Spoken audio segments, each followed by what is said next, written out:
Welcome back student, this is Varsha Gupta and you are coaching Rudra classes. आज बात करते हैं एक्सरसाइज 3.5 के क्वेश्चन नंबर 1 की। तो क्वेश्चन नंबर 1 स्टूडेंट्स यहाँ क्या कहता है, which of the following pair of linear equation, यानी कि यहाँ पर आपको लीनियर इक्वेशन का पेयर दिया है, यानी कि दो लीनियर इक्वेशन दी है, has unique solution, no solution और इनफाइनाइटली मैनी सॉल्यूशन। तो यानी कि आपको इनको इक्वेशंस को देखकर सॉल्व करके बताना है कि क्या ये यूनिक सॉल्यूशन रखते हैं या इनका इनफाइनाइट मैनी सॉल्यूशंस आएंगे या कोई सॉल्यूशन नहीं आएगा। तो स्टूडेंट इसके लिए आपको पता सबसे सिंपल हमारी जो अभी तक की ट्रिक थी that was the ratio trick. ठीक है, रेशियो ट्रिक के ऊपर हमने सेपरेट वीडियो भी रखी थी जिसमें हमने पहचान बताई थी कि आप इंटरसेक्टिंग लाइंस, कोइंसिडेंट लाइंस या पैरेलल लाइंस को किस तरीके से रिकॉग्नाइज कर सकते हैं, सो दैट कि जिन्होंने कंसेप्ट को अच्छे से क्लियरिफाई नहीं किया हुआ वो जाकर चैनल पर देख सकते हैं। तो हम उसी कंसेप्ट को फर्दर यहाँ यूज करेंगे। In case there is a unique solution, और यहाँ पर साथ में ये भी बोला गया है कि अगर यहाँ पर यूनिक सॉल्यूशन आता है then find the solution by cross multiplication method. तब आपको क्रॉस मल्टीप्लिकेशन मेथड का यूज करके उसका सॉल्यूशन निकालना है।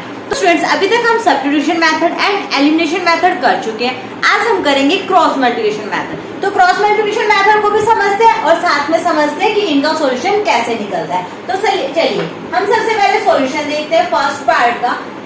x minus 3y minus 3 is equal to 0, 3x minus 9y minus 2 equal to 0। तो सबसे पहले हम क्या करेंगे, हमें पता है हमें क्या निकालने होते हैं, रेशियोज क्या होते हैं, a1 by a2, b1 by b2 and c1 by c2।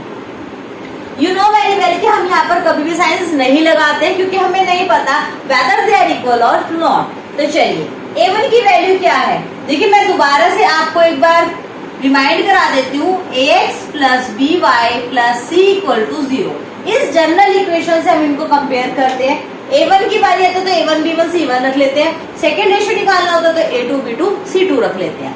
तो यहाँ से हम कंपेयर करते हैं, देखिए यहाँ पर a1 की वैल्यू क्या है 1, a2 की 3, b1 की -3, b2 की -9, c1 की -3 एंड C2 की -2। चलिए अब जल्दी से इसको पहले आप क्या करेंगे, कंपेयर करेंगे। 1/3, 1/3, 3/2। देखिए आपके फर्स्ट 2 इक्वल आए हैं and third one is not equal. तो जब आपका इस तरीके से केस बनता है देन दिस आर द, ये कौन सी लाइंस होती है, ये होती है आपकी स्टूडेंट्स पैरेलल लाइंस।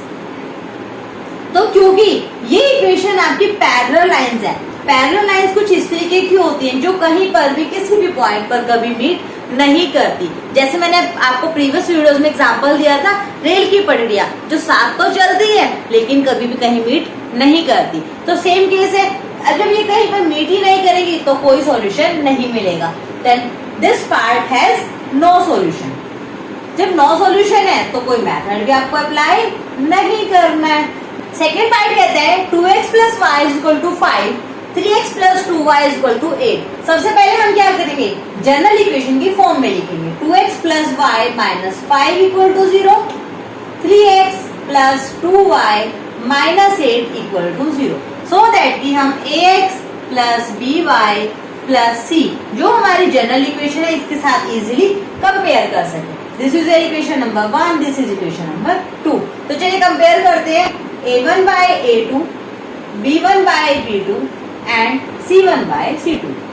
A1 की वैल्यू क्या है 2, B2 की A2 की 3, B1 की 1, B2 की 2, C1 की -5 एंड C2 की -8। 2/3 not equal to 1/2 not equal to 5/8। जब स्टूडेंट्स आपके तीनों रेशियो इक्वल नहीं आते तो यू नो वेरी वेल ये कौन सी होती है हमारी, these are our intersecting lines. Okay, जब आपकी इंटरसेक्टिंग लाइंस है तो यानी इंटरसेक्टिंग लाइंस कैसी होती हैं, कुछ इस तरह की जो मिनिमम 1 पॉइंट पर आपकी जरूर मीट करेंगी। जब मीट करेंगे तो क्या होगा, एक यूनिक सॉल्यूशन आपको मिल जाएगा। एंड स्टूडेंट्स जब यूनिक सॉल्यूशन होगा तो क्या लिखा है, if in case if there is a unique solution find it by cross multiplication method.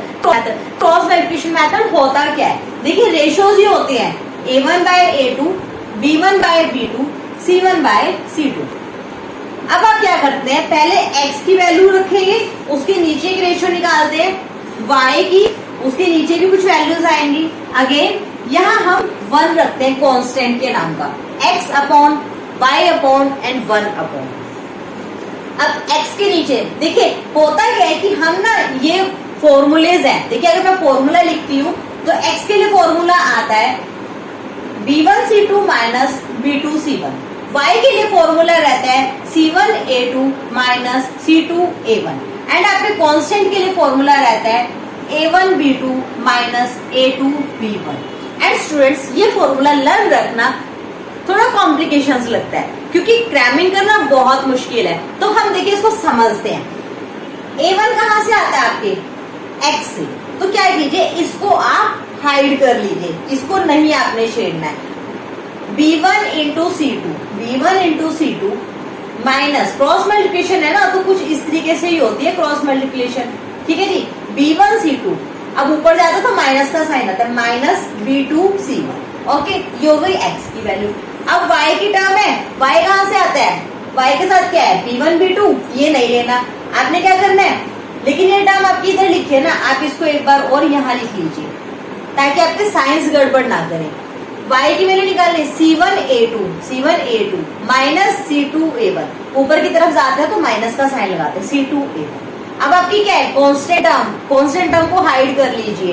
पीछे क्या बचा a1b2 माइनस a2b1। देखिए यही है, डायरेक्ट लर्न करना कितना मुश्किल था, लेकिन अगर हम तरीके से करें तो हमेशा आसान है। हमने सिर्फ क्या किया, जो भी टर्म को निकालना था सिर्फ उसको यूज नहीं किया, अनदर के साथ क्रॉस मल्टीप्लिकेशन कर दी। फिर जब आपकी टर्म सीधे पैटर्न में होनी चाहिए, a1a2 b1b2 c1c2 a1a2 को दोबारा लिख लो सो दैट कि आपके साइंस गड़बड़ ना हो। बस अब आपने यही फॉर्मूला लगा के तो इसको सॉल्व करना है।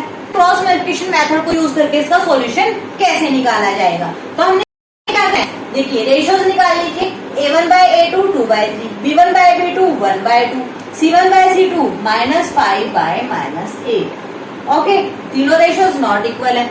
2 बाय 3 को हमने दोबारा लिखना है। क्यों लिखना है, क्योंकि हमारे सॉल्यूशन में रिक्वायरमेंट है। चलिए x की वैल्यू के लिए क्या होगा, इसको हाइड कर लीजिए।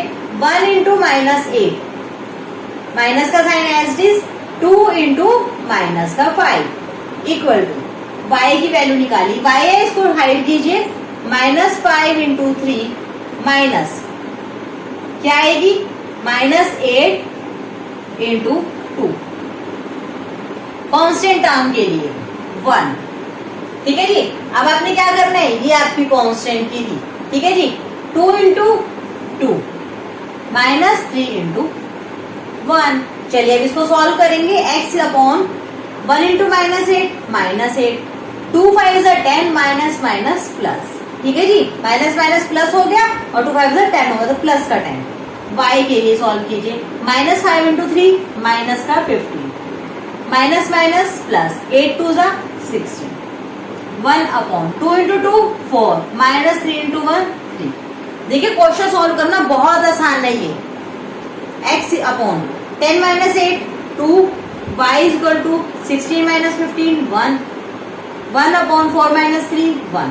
तो x की जो नीचे टर्म्स होती है ना, अगर आपके यहाँ पे 1 होता है तो डायरेक्ट वही वैल्यूज रह जाती हैं। अगर यहाँ पे कुछ वैल्यू है, मान ली 3 है तो 2 इंटू 3 1 इंटू 3 करना पड़ेगा, लेकिन यहाँ कुछ नहीं है तो हम क्या लिखेंगे x is equal to 2 and y is equal to 1। देखिए स्टूडेंट्स यहाँ से वैल्यू कितने आसान तरीके से निकल गई। तो ये भी बिल्कुल सब्स्टिट्यूशन मेथड एलिमिनेशन मेथड की तरह सिंपल मेथड है। चलिए स्टूडेंट्स क्या कहते हैं, 3x minus 5y is equal to 20, 6x minus 10y is equal to 40। चलिए जनरल टर्म में लिख लीजिए, 3x minus 5y minus 20 equal to 0, 6x minus 10y minus 40 equal to 0। Compare किससे करने हैं, ax plus by plus c equal to 0। इसी form में लेके आए और यहीं से हम रेशियोज निकालेंगे। रेशियो कैसे निकलेगा, a1 by a2 b1 by b2 c1 by c2। चलिए वैल्यूज निकालिए।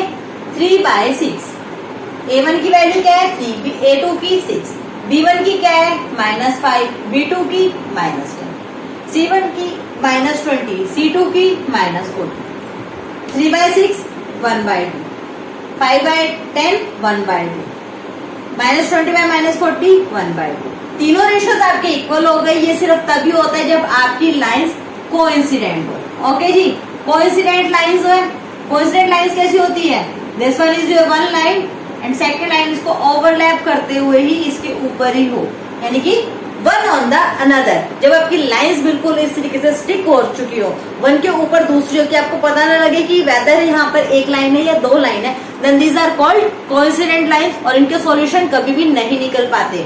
क्यों? क्योंकि इनके सॉल्यूशन इनफाइनाइट मैनी सॉल्यूशंस होते हैं। देखिए सॉल्यूशन तो होते हैं लेकिन इनफाइनाइटली मैनी सॉल्यूशन होते हैं, इनफाइनाइटली मैनी सॉल्यूशन। और हमारे क्वेश्चन ने क्या बोला, हमें सॉल्यूशन कब निकालना है, जब हमारे पास सिर्फ यूनिक सॉल्यूशन हो। फोर्थ पार्ट कहता है x minus 3y minus 7 equal to 0, 3x minus 3y minus 15 equal to 0। चलिए जल्दी से कंपेयर करते हैं रेशियोज निकालने के लिए, a1 by a2, b1 by b2, c1 by c2।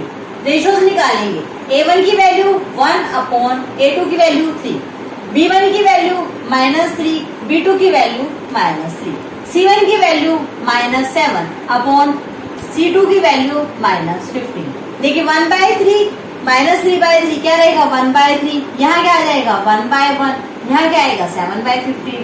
All are not equal. और ऐसा केस कब होता है स्टूडेंट्स, जब आपकी इंटरसेक्टिंग लाइंस हो। ठीक है जी, इंटरसेक्टिंग लाइंस में आपके रेशियोज कभी भी इक्वल नहीं आते। इस तरीके की आपकी इंटरसेक्टिंग लाइंस होती है जो किसी एक पॉइंट पर जरूर मीट करती है, मीट करेंगी तो आपको एक यूनिक सॉल्यूशन भी प्रोवाइड करेंगी। चलिए अब यूनिक सॉल्यूशन है तो क्रॉस मल्टीप्लिकेशन मेथड तो यूज करना ही होगा, तो चलिए कर लेते हैं। x अपॉन b1 अपॉन, देखिए x के अपॉन में वैल्यू आती है, कैसे आती है, b1 c2 minus b2 c1। ठीक है जी, अब आपको ये वैल्यू ही निकालनी है। b1 यानी कि -3, c2 यानी -15, बाहर माइनस का sign as it is, b2 -3, c1 यानी कि -7। स्टूडेंट्स डायरेक्ट सॉल्व करने की कोशिश मत किया करो क्योंकि साइंस की गड़बड़ हो जाती है, थोड़ा सा पहले लिख लिया करो। चलिए अब हम क्या निकालेंगे, y की वैल्यू। y की वैल्यू कैसे निकलेगी, y के लिए रख लेते हैं यहाँ पर। y के लिए क्या लिखना होगा हमें, ये y की वैल्यू होती है तो क्या आएगा c1 a2, यहाँ पर आप a1 बाय a2 एक्स्ट्रा लिख ला करो ताकि आपको आसान रहे। तो क्या रहेगी c1 a2 minus c2 a1। चलिए अब वैल्यूज निकाल लेते हैं, ये हमारी c1 c2 है। c1 की वैल्यू क्या है -7, a2 की वैल्यू क्या है 3, माइनस c2 की वैल्यू कितनी है -15, a1 की वैल्यू क्या है 1। चलिए 1 अपॉन कांस्टेंट को साथ में लेके चलना, ये मत सोचना कि हमने तो दो के लिए निकालने x y की वैल्यू। जब तक कांस्टेंट की वैल्यू का सॉल्यूशन नहीं आएगा तब तक हम इसको अच्छे से नहीं कर सकते क्योंकि क्रॉस मल्टीप्लिकेशन है, बाद में उनके साथ ही मल्टीप्लाई करना पड़ता है। चलिए अब हमने कांस्टेंट के लिए निकालनी है।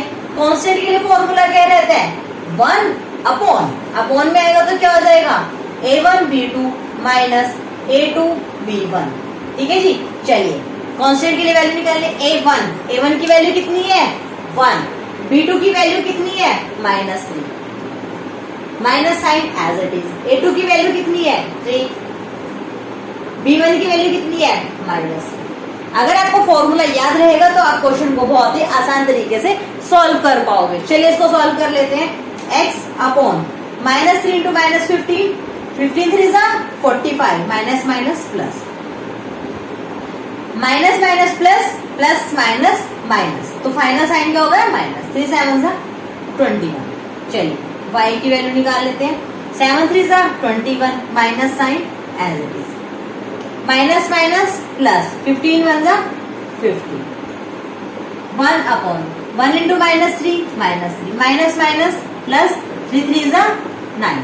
अब इसको सॉल्व कीजिए, x की वैल्यू क्या आ जाएगी यहाँ से 45 में से 21 को लेस कर लीजिए तो आ गई 24, y 21 में से 15 लेस करेंगे 6 और साइन आ जाएगा माइनस का।